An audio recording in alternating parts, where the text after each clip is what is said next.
ಏನಿದು ಯಾವ ಪಾರ್ಕ್ ಇದು? ಈ ಥರದ ಬಿಡಿ ನಮ್ಮ ಸಕಲೇಶ್ಪುರದ ಹತ್ರ ಬೇಜಾನಿದ್ದಾವೆ. ನಾವೊಂದು ರೌಂಡು ಹಾಸನದಿಂದ ಒಂದು 45 ಕಿಲೋಮೀಟ್ರ್ ಹಿಂಗೆ ಹೋಗ್ಬಂದ್ಬಿಟ್ರೆ ಈ ಥರದ್ದು ಬೇಜಾನ್ ನೋಡ್ಕೊಂಡ್ಬಂದ್ಬಿಡ್ತೀವಿ. ತಲೆನೇ ಕೆಡಿಸ್ಕೊಳಲ್ಲ ಇವೆಲ್ಲ ನಮಗೆ. ಹಾಸನದವ್ರಿಗೆ ಇವೆಲ್ಲ ಮ್ಯಾಟ್ರೇ ಇಲ್ಲ, ಇದೆಲ್ಲ ವ್ಯೂನೇ ಇಲ್ಲ. ಡೈರೆಕ್ಟಾಗಿ ಹೇಳ್ತೀವಿ ನಾವು ಹಾಸನದವ್ರು ಹೆಂಗೆ ಅಂದರೆ ಇವೆಲ್ಲ ಮ್ಯಾಟ್ರೇ ಇಲ್ಲ. ಈ ಬೆಟ್ಟ ಗುಡ್ಡಗಳು, ಈ ಉಲ್ಲಾಸ ಎಲ್ಲ.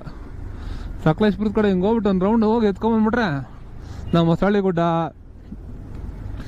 ಆಮೇಲೆ ಗಾಳಿಗುಡ್ಡನ ಅಲ್ಲ ಗವಿ ಬೆಟ್ಟ, ಆಮೇಲೆ ಇನ್ನು ಬೇರೆ 7 ಕಿಲೋಮೀಟ್ರಲ್ಲಿ ಒಂದು ಊಟಿ ಐತೆ ಹಾಸನಿಂದ. ಯಾವ್ದು ನೋಡ್ರಿ 7 ಕಿಲೋಮೀಟ್ರ್, ಬರೀ 7 ಕಿಲೋಮೀಟ್ರಲ್ಲಿ ಒಂದು ಊಟಿ ಐತೆ ಗುರು ಹಾಸನಿಂದ.